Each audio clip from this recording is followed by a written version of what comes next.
శ్రీమాత్రే నమః. శ్రీ మేధా దక్షిణామూర్తి నమః. శ్రీ రామాయ నమః.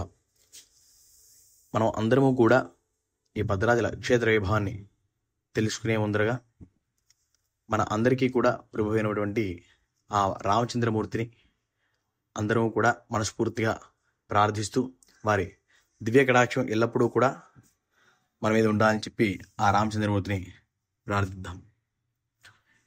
పూర్వం సౌనకునికి సూత మహర్షి ఇట్లా చెప్తున్నాడు. ఓయ్ సౌనక, అసలు భద్రాచలం క్షేత్రం ఎట్లా ఏర్పడింది, ఆ భద్రాచల క్షేత్రానికి ఆ నామధేయం ఎట్లా వచ్చింది, అక్కడ రామచంద్రమూర్తి ఎవరు అని చెప్పి విషయమంతా కూడా ఆ సూత మహాముని సౌనకునికి తెలియజేస్తూ ఉన్నారు. ఓయి సౌనక, పూర్వము మేరు అని చెప్పి ఒక దంపతులు బ్రహ్మదేవునికే ఘోర తపస్సు చేశారు. వారి తపస్సుకు మెచ్చిన ఆ బ్రహ్మదేవుడు వారికి సాక్షాత్కరించి ఆ మేరు దంపతులకు ప్రత్యక్షమై ఇట్లా చెప్పారు. ఓయి మేరు దంపతులారా, మీ తపస్సుకి నేను మెచ్చాను. మీకు ఎటువంటి వరం కావాలో కోరుకోండి, ఆ వరాన్ని నేను నెరవేరుస్తానని చెప్పి ఆ బ్రహ్మదేవుడు ఆ మేరు దంపతులకు చెప్పాడనమాట. అప్పుడు ఆ మేరు దంపతులు ఇట్లా అన్నారు. స్వామి, మాకు రామసేవా దురంధ్రుడు, రామభక్తి పరాయణుడు అయిన ఒక సత్పుత్రుడిని పరంగా ప్రసాదించండి అని చెప్పి ఆ మేరు దంపతులు ఇద్దరు కూడా సర్వలోక పితామహుడైన ఆ బ్రహ్మదేవుణ్ణి పరిపరి విధాలా ప్రార్థించసాగారు. వారి తపస్సుకు మెచ్చిన ఆ బ్రహ్మదేవుడు వారికి రామభక్త పరాయణుడైన ఒక సత్సంతానాన్ని ప్రసాదిస్తున్నా అని చెప్పి వరమిచ్చి అక్కడి నుంచి అంతర్ధానమయ్యారు. కొంతకాలానికి ఆ బ్రహ్మదేవుని వరం వల్ల ఆ మేరు దంపతులకు ఒక పుత్ర సంతానం కలిగింది.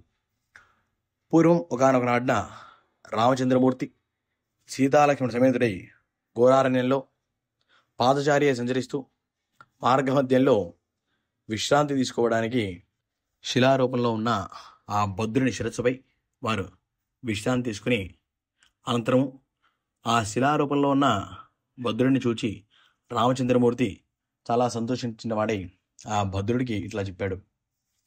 ఓయే భద్రుడా, నీ వల్ల నాకు చాలా ఆనందం కలిగిందయ్యా. కాబట్టి నువ్వు ఎల్లప్పుడూ కూడా నా ప్రధాన భక్తుడిగా ఉండిపోతావు అని చెప్పి ఆ భద్రునికి రామచంద్రమూర్తి వరమిచ్చి అక్కడి నుంచి వెళ్ళిపోయారు. తర్వాత కొంతకాలానికి ఆ రామపాద స్పర్శ చేత ఆ బుద్ధుడికి దివ్యానుగ్రహం కలిగింది. ఓహో, నా ఈ జన్మ కేవలం రామచంద్రమూర్తి యొక్క సేవ చేసుకోవడానికి కదా అని చెప్పి ఆ బుద్ధుడు అనుకున్నాడు అనమాట. అనుకుని ఇట్లా సరే, మళ్ళీ ఎలాగైనా కూడా రామచంద్రమూర్తి దర్శనాన్ని నేను చేసుకోవాలి అని చెప్పి సత్సంకల్పంతో ఆ బుద్ధుడు ఆ రామచంద్రమూర్తికి ఘోర తపస్సుని ప్రారంభించాడు. ఆ భద్రుని తపస్సు ఎట్లా ఉందయ్యా అంటే, ఆ భద్రుడు చేసే ఘోర తపస్సు వల్ల ముల్లోకాలు కూడా కంపించిపోయాయి. అన్ని లోకాలు కూడా ఆ భద్రుని తపోశక్తికి తట్టుకోలేక భస్మీపట్నం అయిపోతున్నాయి. అందరూ కూడా చాలా భయభ్రాంతులకు గురయ్యారు. ఏమిటయ్యా మరి ఇట్లాంటి తపస్సు ఎవరు చేస్తున్నారో, దేనికి చేస్తున్నారని చెప్పి అందరూ కూడా చూసి, ఓహో, భద్రుడు రామచంద్రమూర్తి దర్శనానికి ఇంత ఘోర తపస్సు చేస్తున్నాడు కదా అని చెప్పి వారందరూ భయకంతులై ఇంద్రాది అష్టదిక్పాలకులు సర్వలో పితామహుడైన బ్రహ్మదేవుని తీసుకుని ఆ విష్ణుమూర్తి దగ్గరికి వెళ్ళారు. వెళ్ళి, ఓయ్ నారాయణ, నీవు ఆ భద్రునికి వరం ఇచ్చావు కదా, ఎల్లప్పుడూ కూడా నీవు నా ప్రధాన భక్తుడిగా ఉంటావని చెప్పి భద్రునికి వరం ఇచ్చావు కదా. కాబట్టి ఆ భద్రుడు ఘోర తపస్సు చేస్తున్నాడు. ఆ తపస్సుకి, ఆ తపశ్శక్తికి తట్టుకోలేక అన్ని లోకాలు కూడా భస్మీభూతం అయిపోతున్నాయ్యా, భస్మీపట్లం అయిపోతున్నాయి అని చెప్పి ఆ బ్రహ్మదేవుడు విష్ణుమూర్తితో చెప్తున్నాడు. అప్పుడు విష్ణుమూర్తి ఆ భద్రుని యొక్క తపస్సుకు మెచ్చి ఆ భద్రుని అతి త్వరగా సాక్షాత్కరించాలి అని చెప్పే ఉద్దేశంతో ఆ కంగారులో తన శంకు చక్రాలని సవ్యాలుగా ధరించాడు. సాధారణంగా మనం చూస్తూ ఉంటాం, విష్ణుమూర్తి యొక్క చక్రం కుడివైపున, అలాగే శంఖం ఎడమవైపున కూడా ఉంటాయి.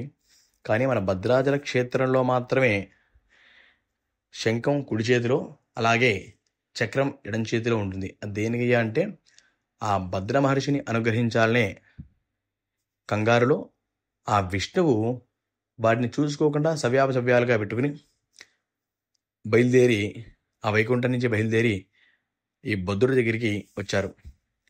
బుద్ధుడి దగ్గరికి వచ్చి లక్ష్మీదేవి సీతాదేవిగా, అలాగే ఆ శేషమే లక్ష్మణమూర్తిగా మారి సీతాలక్ష్మణ సమేతుడై ఆ శ్రీరామచంద్రమూర్తి ఆ బుద్ధుడిని అనుగ్రహించడానికి వారి ముందర ప్రత్యక్షమయ్యారు.